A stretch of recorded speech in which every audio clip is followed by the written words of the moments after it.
Most victims of bullying never actually come to terms with it. They adopt patterns of thinking and behavior which actually eventually destroys their lives. I think it's safe to assume that at some point in your life, you watching this video right now have been a victim of some sort of bullying. I know I've certainly been affected by bullying massively throughout my life, and it actually started out in primary school for me. Imagine that, I'm 12 years old and I'm already the victim of bullying. I always felt like I lagged behind a little bit. I was a bit slow to trends. When people started to pick up the idea of like celebrities and sports, I was still in the land of not really giving too much of a fuck about any of these things. I never really cared much at all about celebrity gossip, what they were doing, who they were dating. So I always felt a bit behind in this regard. And this started to slowly snowball into me feeling a little bit alienated from people around me. When they were talking about celebrities, football, I would find myself sort of just zoning out because I wasn't even able to participate in those conversations. This made me quite vulnerable in the sense of I became a bit of an easy target for people to sort of make fun of. And I'd get little bits of, you know, abuse here and there, but it actually came to a head one day when something happened. I had a secret, and my secret was a girl that I had been crushing on for many years actually. And I actually decided one day to confide in a friend of mine. I told him all about how I was feeling about this girl, how long I'd been crushing on her, and my struggles with trying to garner up the courage to speak to her. And honestly, sharing this with someone else felt amazing. I'd been harboring it myself for so long, and to finally sort of just tell someone how I felt and maybe even have them pitch in, giving me some advice, felt very liberating for me. So I walked away from the conversation feeling really good. But then the next day came and I went into school and things were different. The energy has changed. I'm walking past people in the corridor and people are looking at me, and then they're looking back at their friends and they're whispering into each other's ears and giggling amongst each other. And then as I continue walking down the corridor, people walk past me and they start shouting the girl's name, which I had been crushing on. And then I realized what had happened. I had been betrayed by my friend. And from that point on, throughout the rest of my primary school year, so another like 9 months, it was pretty fucking miserable for me. Not only just the mental side of the bullying, but also it actually evolved into physical bullying. I remember one time I was thrown down to the ground by a group of boys my age and kicked by all of them at the same time. Imagine that at 12 years old, I was thrown to the ground and viciously kicked. As I say, the last 9 months of my primary school was absolutely miserable, but thankfully, there was a light at the end of the tunnel. I was going to a different secondary school to what most of my primary school friends were going to, which meant that I would essentially get a near enough fresh start. This meant that I was essentially just counting down the days until I was finished with primary school, so I could hopefully find a new lease on life. Once I entered secondary school, I'd get a good group of friends. I would maybe become more popular. I would shake the stigma that I'm just some pussy who is easy to bully and that I can just be teased, so on and so forth. I was literally counting down the days on a calendar, like when can I get the fuck out of this school and just start again. And that day finally came. I was now transitioning from primary school into secondary school, and it was really fucking weird for me actually. I didn't really think about this before, but when I went into secondary school, everyone else had already established friend groups because they were friends in primary school together. And I was really the only one going into my secondary school from my primary school. So when I went into the school and we were all waiting to be assigned our classes, everyone else were already sat with groups of friends chatting away. And I was completely alone. And at this point, obviously, my self-esteem had certainly been cracked. That tends to happen if you go through a bunch of verbal and physical abuse. So I felt really hopeless at this stage, sat at this table alone, just waiting to be assigned this class, while everyone else had already established their friend groups. I felt insanely alone, isolated, alienated, and I didn't have the outgoingness at this point to go and introduce myself to new friends. So honestly, honestly, for the first year of secondary school, I spent it with no friends. And I would actually hang out with my sister's friends, which were 2 years older than me. But I could only hang out with them sometimes because our schedules were completely different. So I spent so much time alone. And of course, hanging out with boys who were 2 years older than me, and honestly, they were a lot cooler than me as well, you know. I didn't really connect with them all that much either. I would hang out with them for the sake of tribalism and just having someone to, you know, stand with during lunch. And I suppose this period of time turned me closer and closer to one of my biggest vices in life, which has been video games. I would find my sense of connection and importance through video games. I would become really good at a game, level up massively, and that would make me feel good about myself, because the reality was, in real life, I had no friends, no bitches.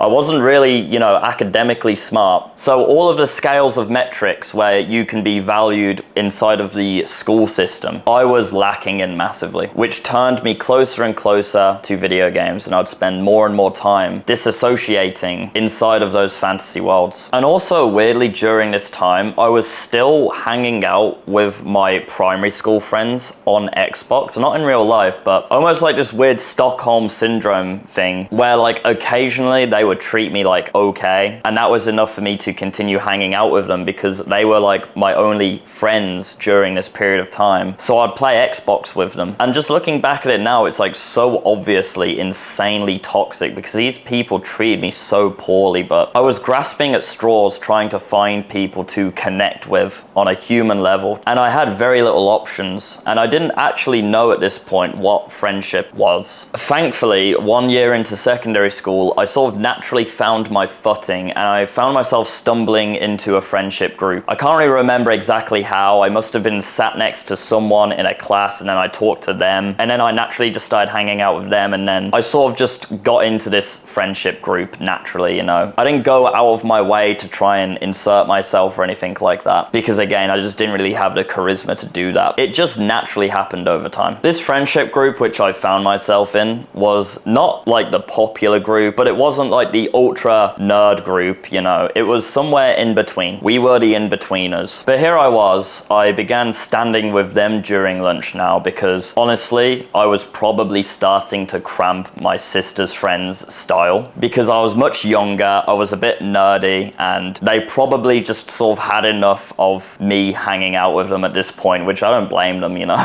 And you'll notice how I'm saying I'm standing with them during lunch, not saying like we're friends, like, oh yeah, so I have my new friends at lunch. No, I was just standing with them. And the reason I say that is because it's so funny how school works. It's incredibly similar to prison. When you go into prison, you want to assign yourself to like a group. It's very tribalistic, you know. And it's the exact same in school. You don't want to be seen alone because that's weak. So you want to stand with a group of people, whether you really like them or not. And this is one of the worst aspects of school, in my opinion. I had assigned myself to this group. Whether they liked me or not, whether they valued me or not was, you know, there was question marks there. And I remember trying to connect with them, and it was always a massive uphill battle. I could not, for the fucking life of me, really find much of anything to connect with anyone on. When they started talking about things like girls, football, how they like playing FIFA, this might be like, you know, an issue with me, but I could not for the life of me even pretend to give a shit about any of this stuff. I just do not care. And I think where I differed from most people is when most are put into that situation, they're more likely to just sort of pretend and go along with getting involved in other people's interests. I've never really been that way inclined. I can't pretend to give a shit about something which I don't give a shit about. And at this point, I didn't care about girls. I'm not sure why. Maybe it's just because I was like so involved in video games, and like girls just weren't on the radar to me at this point. I did not give a fuck about FIFA, which funnily enough, I did actually try to get into FIFA over like a 2-year period, and I would play it a little bit, but I always hated it. I would always complain about FIFA, and it would actually get me shit for complaining about FIFA because people would be very defensive about their favorite video game. Even though they just re-release the same fucking game every year, people will defend that because they're very tribalistic about their favorite forms of media. Whatever. I tried to get into FIFA, could not, shit game. And then once again, like celebrities, I just didn't care at this point. And I just could not pretend to care, you know. So when people were talking to me in the playground about these things, I would just not be able to connect with them. And as this is going on over and over and over again, and I'm failing to really connect with anyone on much of anything, I'm falling more into isolation and alienation. My unwillingness to fold and to sort of get into other people's interests, which weren't innate desires to me, backfired. I would be stood inside of the group setting and people would be talking around me, and I would once again start falling into this pattern of disassociating and sort of just daydreaming in my head about being back at home playing the games which I care about. And this continued to happen, and I continued to get more and more alienated from the people around me. I was there physically standing with them, but mentally I was in a different planet. And I suppose me being there as a physical vessel but not really mentally turned me into quite the easy target for bullying. After all, I had failed to establish myself as a valuable member of the group. I wouldn't add to the conversations about how Manchester United just, I don't know, fucking owned Aston Villa on the weekend, oh yeah. Or I didn't really contribute to conversations about how the new FIFA Ultimate Team card packs had just dropped on the weekend, oh my god. So what was I even there for? So I started to become more and more a bit more of a punchline. People would poke some fun at me, and I didn't have the self-esteem, the confidence, or the know-how to stick up for myself. And so they continued, and they found joy in making me a stepping stone to a cruel joke. And that's where my value to the tribe came from. I was essentially a jester. Everyone point and laugh at Sam. He's disassociating and he's failing to connect with any of us. Let's all make a cruel joke out of Sam and laugh together. I was a physical and mental punching bag. And the biggest problem with my situation now was that, once again, I was lacking any sort of self-esteem and the know-how to literally just walk away from that group environment and to be alone. It's very scary to be alone. I went to a very rough secondary school, and when you're in these tribal environments, the idea of being alone is quite terrifying. Like, imagine you're in prison and you're alone in prison. You don't have anyone watching your back. It's scary, and it felt the exact same in secondary school as well. And there was a massive barrier of entry to hanging out with other people because, one, I didn't know how to befriend new people. I was lagging behind socially. And two, I would have to scale down the social hierarchy, the sort of autistic social hierarchy system that schools have. I would have to hang out with more nerdy people, which would then make me a nerd.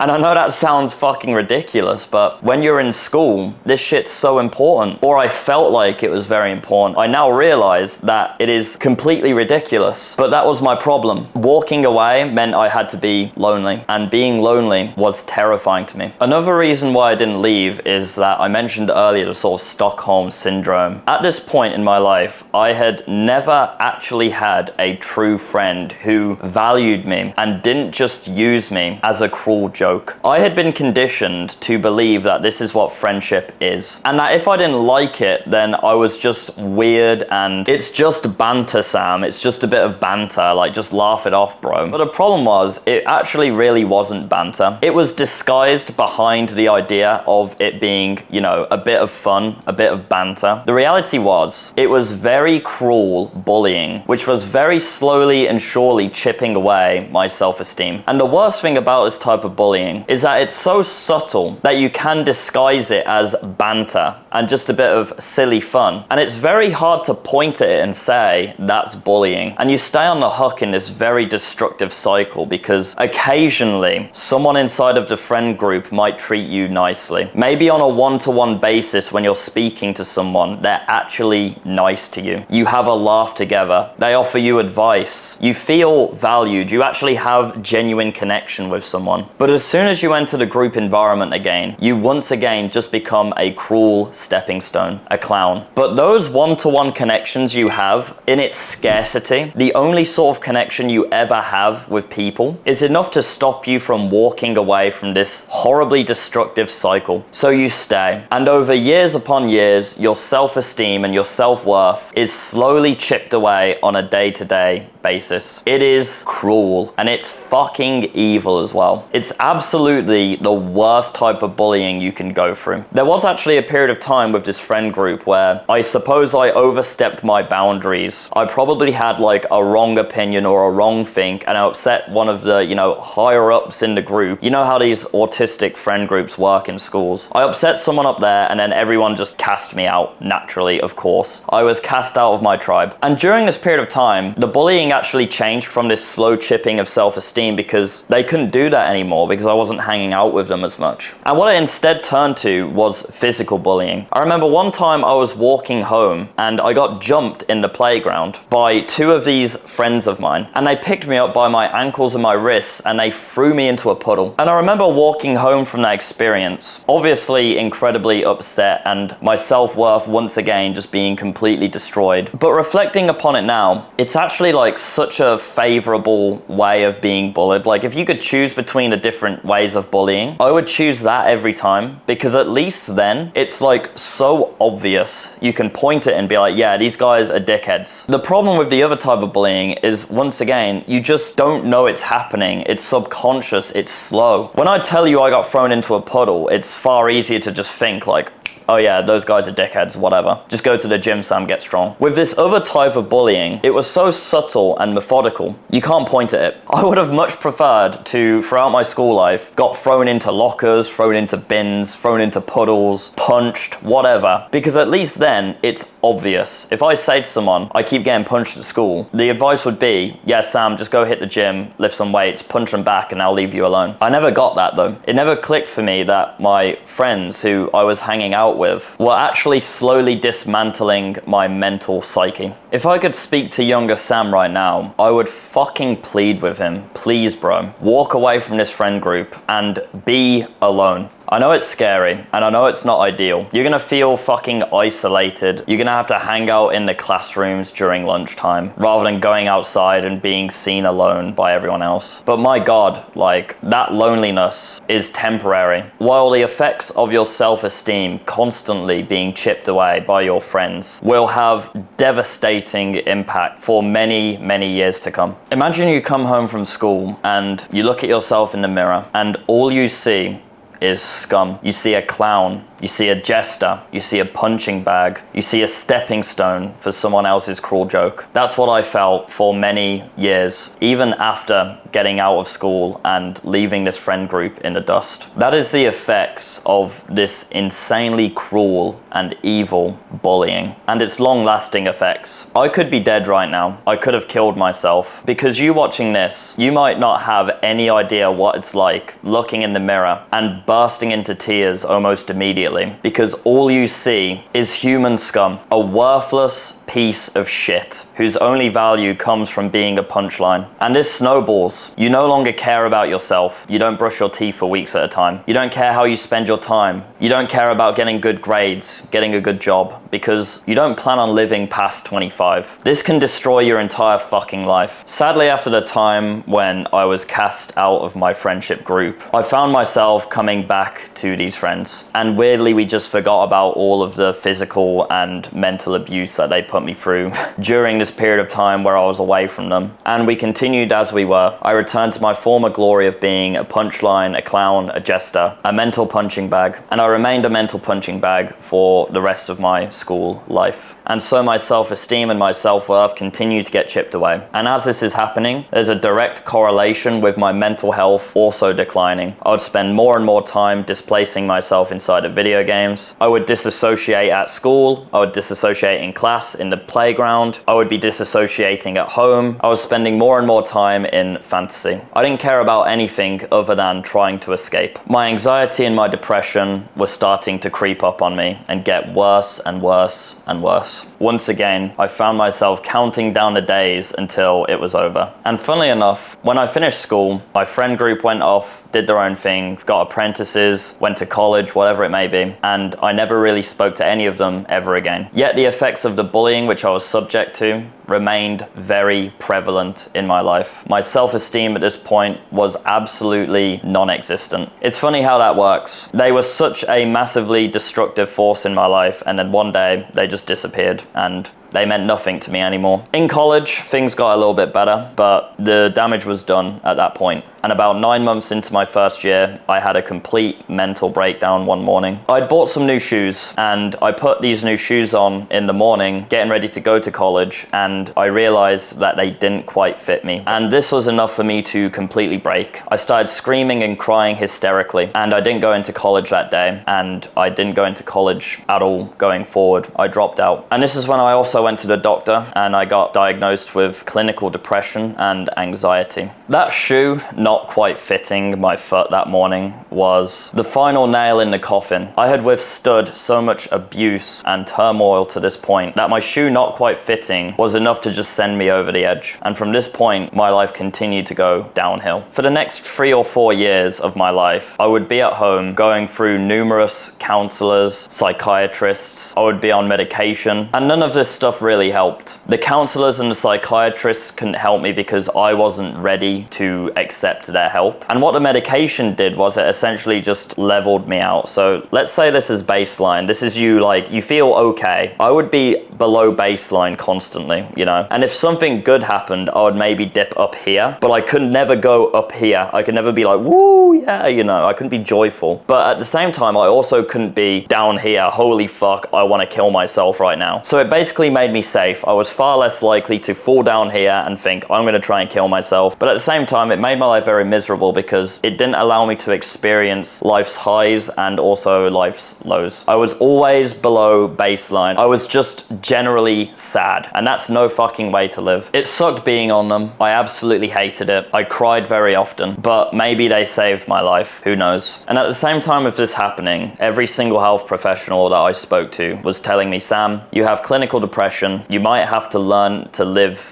like this. You might live your entire life feeling this way. You've got a chemical imbalance in your brain, Sam. And I remember listening to stories of other people who lived with clinical depression at this point, just so I could begin to understand what my life was going to look like going forward. And it was very bleak. It was so bleak, man. I did not look forward to being alive and constantly swimming upstream, trying to not be depressed and trying to not kill myself. The reality was, I wasn't clinically depressed, because if I was, then I wouldn't be here right now. I wouldn't be sat in front of this camera, living my life to the fullest, with a beautiful girlfriend, amazing network of friends, and a sense of purpose higher than myself if I was clinically depressed. I wouldn't feel happy to be alive right now in this moment if I was clinically depressed. I fucking love my life now, but this took me a lot of years of suffering and character development to realize. The truth was, I had been conditioned my entire fucking life into specific behavior and thought patterns. And this was done very cruelly over a long period of time, and very subtly as well. I was conditioned to not speak my mind. I was conditioned to not make any jokes. I was conditioned to not make too much noise. I was conditioned to not have too many opinions. I was conditioned to not be too successful at really anything because it might make certain people uncomfortable. And I was conditioned into being nothing but someone else's stepping stone for a cruel joke. And I was also taught that that's what friendship is, and that it's just banter, bro. This was my life. I am a stepping stone. I'm a clown. I'm a jester. I'm a punchline. I'm a punching bag. And I know this sounds like a Joker origin story, but well and truly, my life was fucking terrible at this point. But on the hopeful side, because if you're watching this, I don't want you to think that I'm just trying to make you feel bad for me and sorry for me. I'm hoping to actually inspire you, because perhaps you're in a similar situation on a large scale or on even a smaller scale. And I've managed to turn the shit around, and now I live an incredible life, and I'm so grateful to be alive. I want to show you that even though I was so unbelievably deep in the trenches, you can find a way out. If I'm being honest, I was supposed to be dead. I was supposed to be cannon fodder. I was supposed to be a victim. I have brute forced my way out of the trenches,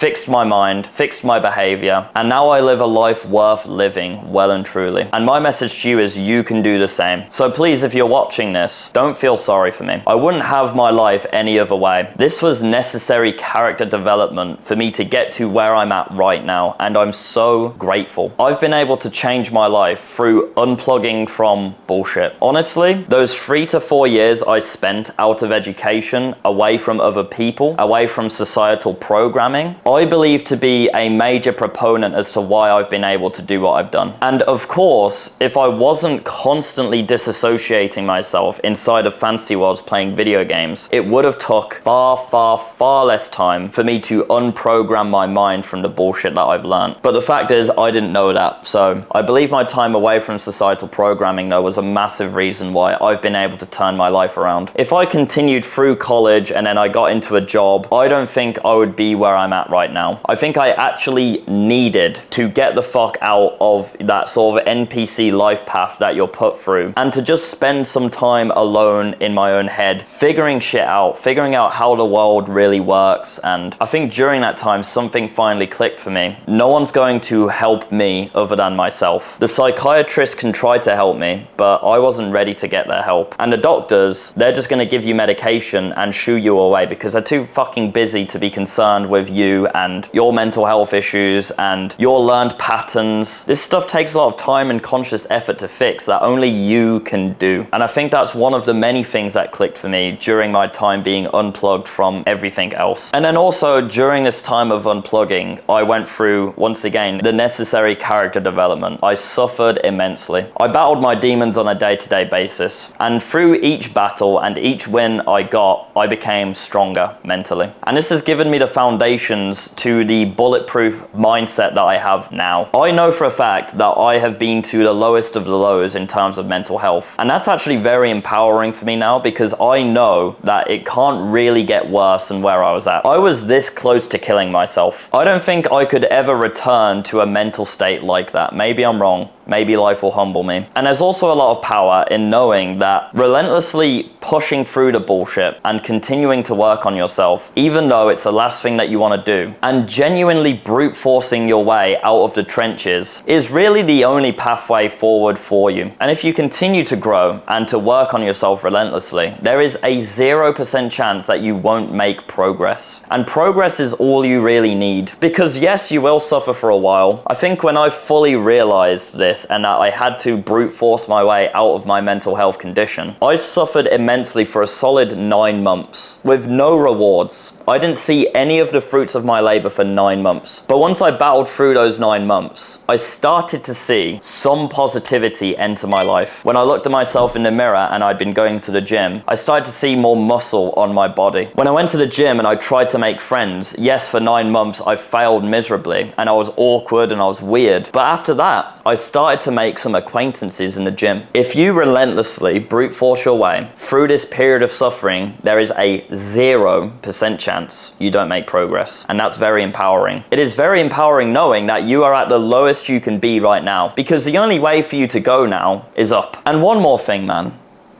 Forgive them. I know that seems insane right now, and maybe you've been through this type of bullying more recently. Maybe you're going through it right now. Perhaps forgiveness isn't on your radar, but I promise you, at one point, when you start to fill your cup, you'll find forgiveness in your heart for these people who put you through this hell. Forgiveness is actually a selfish act. You're forgiving them for you. The last thing you want is to be navigating your life and this world with hate and resentment in your heart. I've been wronged many times in my life, and I've found zero power in being hateful. It's one of the lowest vibrational states you can be in, and it's going to drag you backwards. Forgive them for yourself, not for them. And look, man, when I was trying to find my way out of these trenches, I was brute forcing my way through. It helped me massively to have someone show up for me every single day, offer me a helping hand, offer me some advice. And that proved to be really, really important to me during that time. It gave me hope. It gave me the motivation and the inspiration to continue pushing forward, despite it being so fucking hard. And knowing how important that was to me, I'm now trying to do that for you watching this video. That's my goal with this YouTube channel. Take my hand, friend and let me help you. I show up for you every single day with a video, which is designed to empower you and to give you the energy to keep pushing forward. Because I'm going to be honest, there's not one bit of advice I could give you which will just change your life. Quite honestly, what this is you just making small adjustments on a day-to-day basis. You won't just click your fingers and become Giga Chad tomorrow. It's going to take time. So you need someone to show up for you. And that's what I'm going to do for you with this YouTube channel. I believe in you wholeheartedly. And I'm able to do that because I have lived it. I have been to the deepest parts of the trenches. And I have brute forced my way out. And you can too.